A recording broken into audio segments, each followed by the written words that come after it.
And so, yes, so poly-Jacobi geometry. So I wanted to entice you with a sort of odd-looking title, but really I could have titled my presentation "Understanding the Jacobi Category." So perhaps many of you know Jacobi structures. I know many in the audience actually were the ones who introduced me to Jacobi geometry in the first place.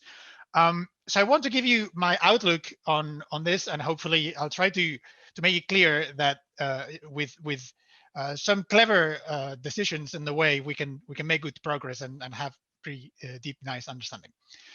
But before we start, let me just plant in your minds a nagging question. Let's go back to kindergarten when you were learning about science for the first time, and when you were told you should never add together physical quantities of different kind, but you can multiply together any two physical quantities of the same kind. So we have this sort of pattern.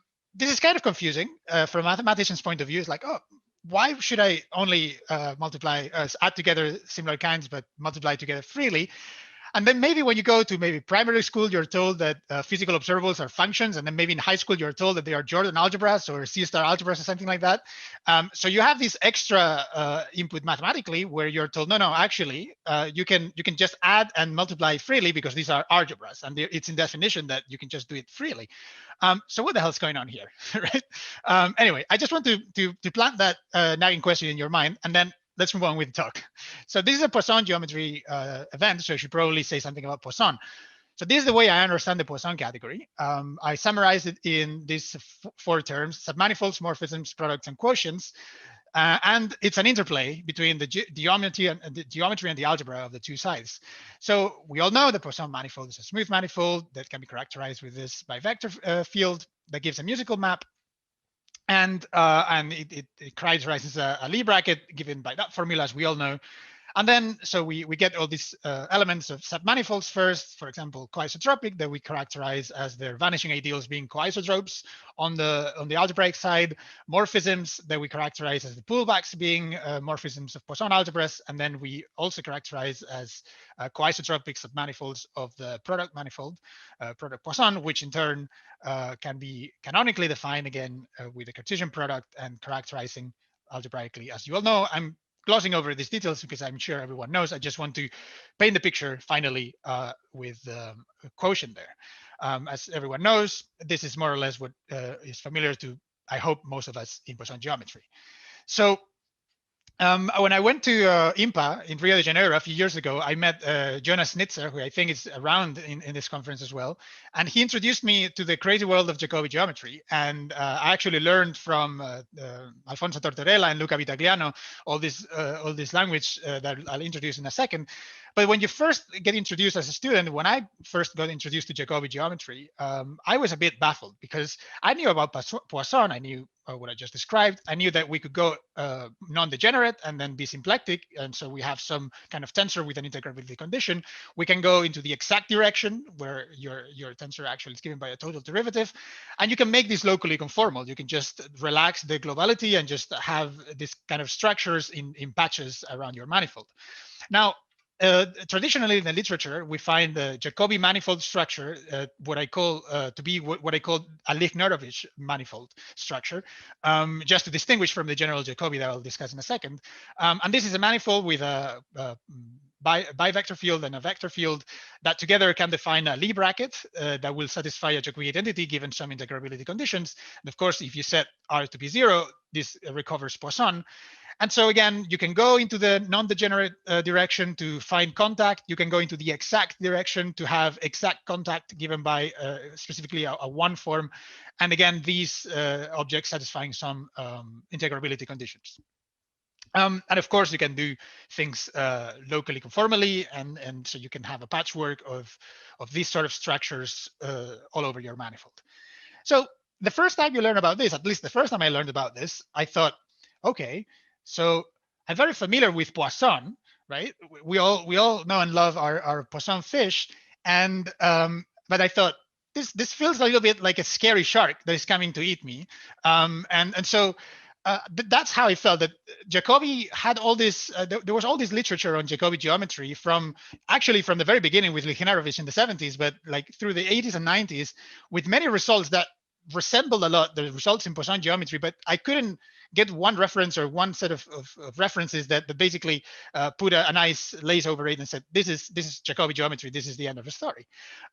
So my claim here is that the category of smooth manifolds that hosts quite successfully Poisson manifolds, in fact, might be too restrictive for the category of Jacobi structures. And so this is basically the goal of my talk today. I want to convince you that by finding the right category, Jacobi geometry becomes just like Poisson geometry. In fact, it's in some sense the same thing.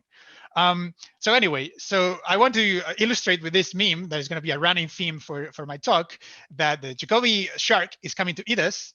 And if we are equipped with smooth manifolds, if you have your Steven Spielberg trivia on point, you would remember that the quote here in the movie is, "You're going to need a bigger boat." So in our case, it's going to be, you're going to need a bigger category. So anyway, let's start with that bigger category that we need to introduce. So these are line bundles, and this is the stuff that I learned from Jonas and from Alfonso and Luca. So we are going to define the category of line bundles. These are your conventional one-dimensional vector bundles, real geometry. I do real geometry as a real geometer. Morphisms, sadly, are fiber-wise invertible. So these are general vector bundle morphisms covering general smooth maps that are fiber-wise invertible, the so-called regular morphisms. And of course, we the same pattern that we discussed, submanifolds, products, quotients, etc., can be replicated here. So any submanifold has a restriction line bundle automatically. There is a canonical construction of a categorical product that is the Cartesian product analog, which is a little bit subtle, and we're not going into details here, but you can construct such thing. And then you have the algebraic side of things, which now instead of having functions, we have sections of the line bundle. So now instead of having a functor, the C-infinity functor that sends us from manifolds to commutative algebras, we have a functor that sends us from line bundles to C-infinity modules, right? And this is functorial precisely because we can construct the B star, so the pullback construction, which allows us to send sections to sections, crucially using the fact that our morphisms are fiber-wise invertible. Now, of course, we can regard submanifolds as vanishing submodules, and there's a notion of quotient there, similarly to functions. And again, the products involve all these inclusions of the factor algebras, or sorry, the factor modules, and so on. Here, the black dots denote module structure. So again, without going into too much detail, you can see that the category of line bundles very much resembles the category of smooth manifolds. But if you do some work, and crucially, Jonas and Luca were very helpful with showing me what kind of constructions were needed for this. But crucially, there's no unit to be chosen in this manifold. So the reason why I call line bundles unit-free manifolds is because I want to think of them as a generalization of a smooth manifold where there's no canonical choice of a global unit. So this is either because you're a topologist and you're interested in abstractions for this happening, or simply because you are more of a categorical minded person and you don't want non-canonical choices, and you just say, well, I don't want to choose a unit. There might be one, certainly locally there will always be units, but there's not fixed one particular choice from the get-go. Okay, so this category is a good candidate to host Jacobi structures, it seems, and so, or at least so I was told by Jonas and company. And so let's see how the same sort of landscape of constructions, so some manifolds, morphisms, products, and quotients fit with this line bundle category. So of course, the Jacobi manifold is a line bundle endowed with a Lie algebra structure on the sections that acts as a first order differential operator on each of the entries. So in turn, we can interpret that as a by derivation in this case, by differential operator that induces a musical map from the line bundle analog of the cotangent bundle, which is the jet bundle, and into the line bundle analog of the tangent bundle, which is the derivation bundle. And of course, the same sort of formula appears for the Jacobi bracket. Again, it's entirely analogous to the Poisson case. And indeed, we can follow through with all our constructions. For example, if we have a submanifold, we can characterize it algebraically with its vanishing submodule, and this can indeed be characterized to be coisotropic when this is a Lie subalgebra of the Jacobi algebra. Similarly, for morphisms, if this is a regular line bundle morphism, we can regard that, in fact, the construction of the line bundle product is so that the morphisms have a natural inclusion as a submanifold of the product. Again, the construction is a little bit subtle, but there's a canonical way to do this. And then this product allows us to just replicate the construction of the product Poisson in the ordinary case, but now with Jacobis. In some categorical sense, we're doing exactly the same thing. There's no difference here. Same formulas, just now for the algebras on the modules instead of the algebras on the infinity rings of functions. And then, of course, there's also a notion of coisotropic reduction, and we have similar things. So as a summary, we can say that the line bundle manifold, the line bundle category of unit-free manifolds hosts Jacobi structures successfully, at least geometrically. But what about the algebra? So before I discuss the algebra of Jacobi, let me just briefly remind you of Poisson products. I'm sure that everyone knows about this, but I think it's good to refresh it. So remember that algebraically, Poisson is simply a pair of a commutative algebra and a Lie algebra that interact via the Leibniz identity. And if we have two Poisson algebras, A1 and A2, we can take their tensor, and we find a canonical construction of a tensor Poisson structure on this construction by taking indeed the tensor of the commutative algebras, and then given this particular definition of the Poisson bracket. So this is a standard construction on the algebraic side of things. So how does this connect to the geometry? So it is quite easy to check that if you have two Poisson manifolds, you can include these products of sort of constant functions on each of the factors into the product. And then using the product Poisson on P1 times P2, you get this expression just by direct computation. I mean, it's just an application of the fact that the cross brackets will vanish, right?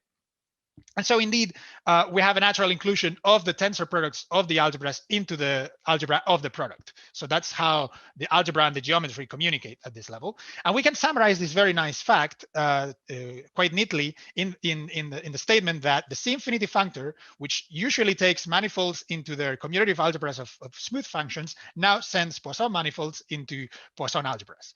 Now, again, when I say functor and I say morphisms, this community knows that there's always a little asterisk there telling you that, composition might be ill-defined and so on, but morally speaking, you know what I'm trying to say. So what about the algebraic counterpart of Jacobi manifolds? We've seen that indeed line bundles are a good host for the geometric leg of Jacobi structures, but what about the algebraic leg of Jacobi structures? So the first thing to notice is that we are lacking something like an explicit commutative algebra structure, right? So there is no commutative product on the module of sections. Now you might say, well, of course, because you've turned your ring of functions now into a module, and so the commutative product now appears as a module structure.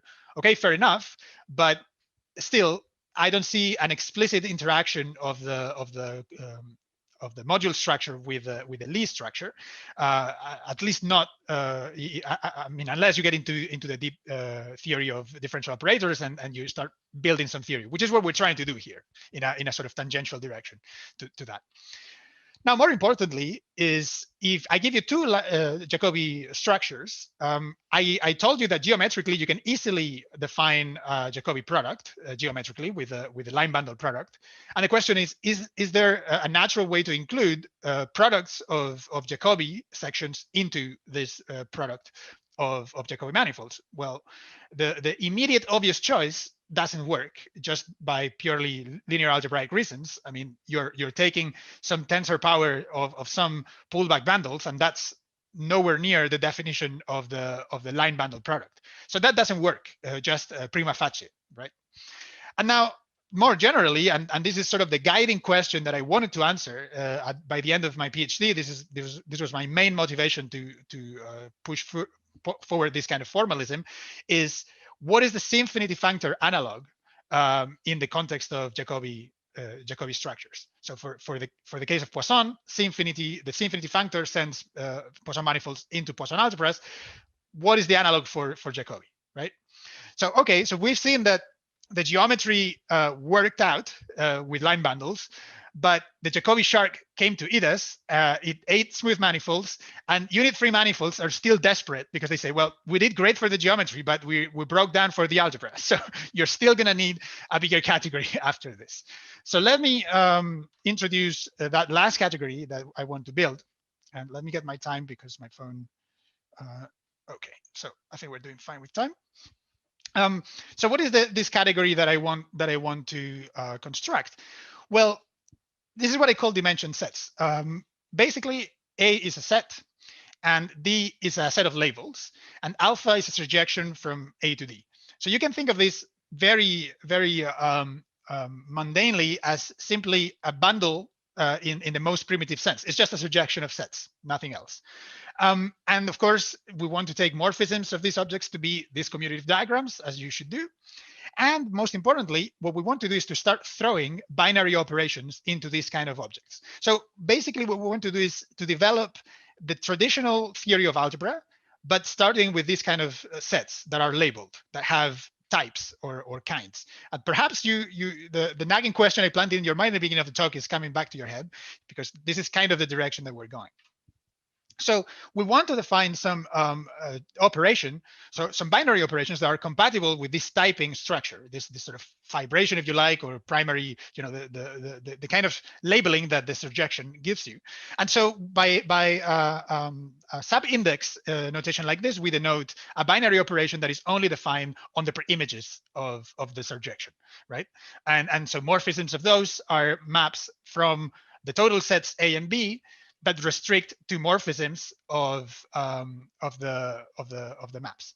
So indeed, we're going to see that if we introduce a second operation. So by the way, this operation is partially defined, as it should be clear. This is only defined for the pre-images. Now, if we introduce a second binary operation, now I denote by rho the projection, and this is a total operation.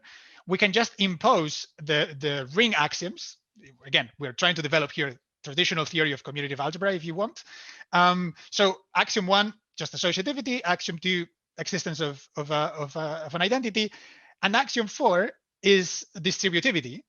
But you might say, well, distributivity involves addition, and addition is only partially defined. How can I make sense of that axiom? So if I employ this auxiliary notation where I have subindices to indicate where the projections are, so the subindex indicates the element of G that is the image under rho, then you would see that if you demand that G actually carries a monoid structure, which is essentially the projection of the monoid structure from the ring, from the total set R, then it is feasible to demand condition 4, right? So otherwise, you would have to say this condition holds whenever it makes sense or whenever it is defined, which will be fine.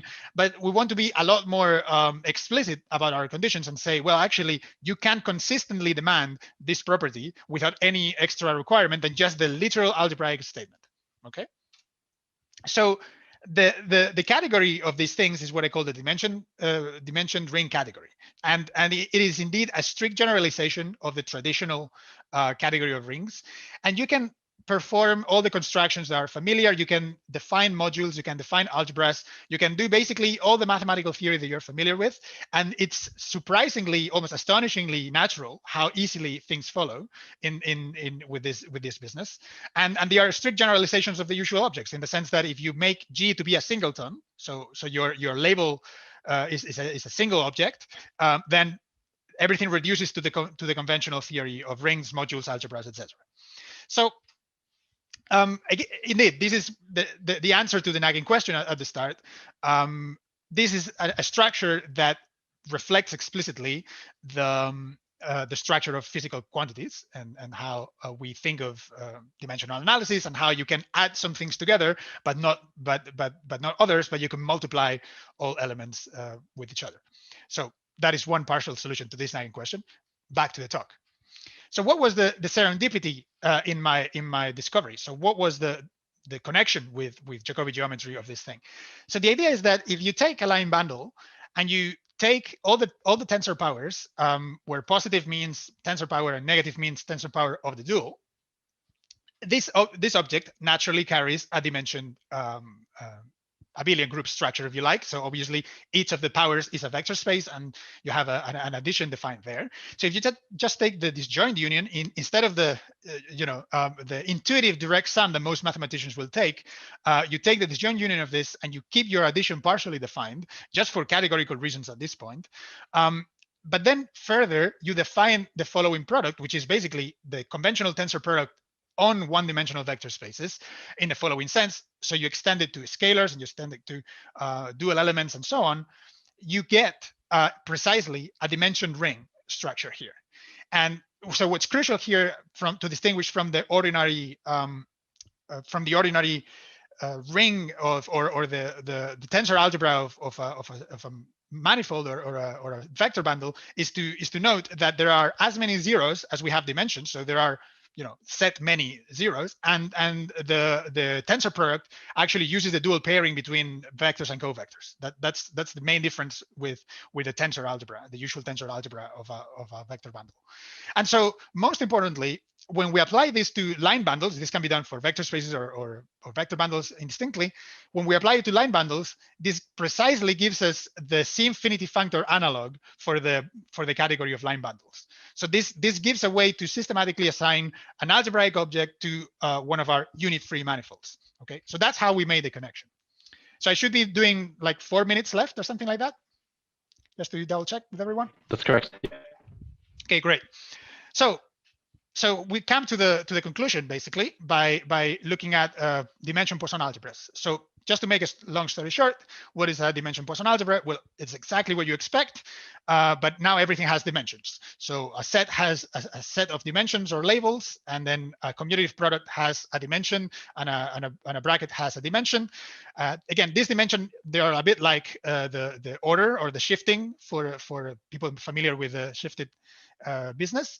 But the axioms are exactly like you expect. There's no caveats here. That's quite surprising to me as well at this point, that you can't just define dimension commutative algebras, dimension Lie algebras, just like you do with ordinary ones, but you just need to require that your monoid structure in G is commutative and associative. Well, I mean, associative because it's a monoid already, but it must be commutative. And then if you have those two things, it is automatic that you can demand the Leibniz identity without any further requirements, even though addition is partially defined. This is crucial. Addition is partially defined. However, Leibniz identity can be demanded in that full generality in the expression. So this is just a quick check on how that works out. So the dimensions of those three elements, you can see, are those 5 letters that are just shuffled. And because this is a commutative associative monoid, they are the same, so they are comparable. And so you can consistently demand the Leibniz identity. Anyway, so what is the upshot of all this? The upshot is this theorem that we don't need to read in detail from my thesis, where I identify a dimension Poisson algebra canonically associated to a Jacobi manifold. And this is indeed the standard construction that a lot of people have done in other ways or in other versions of Poisson to assign a Poisson algebra to a Jacobi manifold. But I just did it in the dimensioned sort of flavor in my case. So crucially, this allows us to see, for example, tensor products of line bundles, of sections of line bundles as sections of the algebraic correlate of the Jacobi product. So now instead of just the sections of the Jacobi product, you have to go to this construction with the tensor powers of the line bundle. And so finally, and this is sort of the final answer to the original question, we found a functor that successfully sends, again, with the same caveats as usual functors in the symplectic and Poisson categories, that successfully sends Jacobi manifolds into well-defined algebraic objects. So if you remember that the Jacobi shark was coming to eat us, if you remember how the Jaws movie goes, I'll show you how the dramatic end of this narrative goes. Son of a bitch.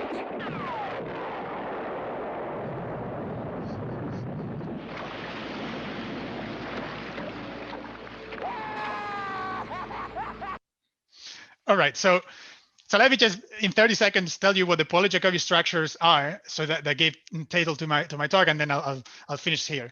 So Pauli-Jacobi structures are basically, if you give me a Jacobi manifold, I'll give you this dimension ring, and you'll have a dimensioned commutative algebra structure by this tensor dot product, and then you'll have a dimensioned Lie algebra structure that has dimension exactly -1. And so the immediate thing to think is, well, what if I just change that to be any integer? And most interestingly, you can reproduce this construction for a collection of line bundles over the same manifold. It's just a trivial construction. And so you can further consider the same kind of thing with that bracket. So these brackets are interesting because they don't recover any particular Jacobi bracket. They don't correspond to a Jacobi bracket anywhere in particular in general. But in a categorical sense, they are exactly identical to Jacobi brackets. So this is what I call the Pauli-Jacobi brackets. And just to summarize here what the outlook is for the parallel session, I'll just say that it'll be interesting to extend Poisson geometry results to the dimension category, see traditional techniques applied to these sort of objects. For people in the audience who I know are very knowledgeable of the shifted Poisson business, I think it'll be very interesting to see what the translation is between these two, because I think it might be very direct. Of course, applications to geometric mechanics, because I mean, after all, we're talking about something that is compatible with this idea of physical quantities being having that structure of dimensional analysis. And then finally, I just think that this is another instance of a Poissonization trick, where you take some object, you do something to it, you contort it, and then it turns out to be Poisson again. And so I'll just leave with this meme that summarizes that Poissonization culture that is very common here.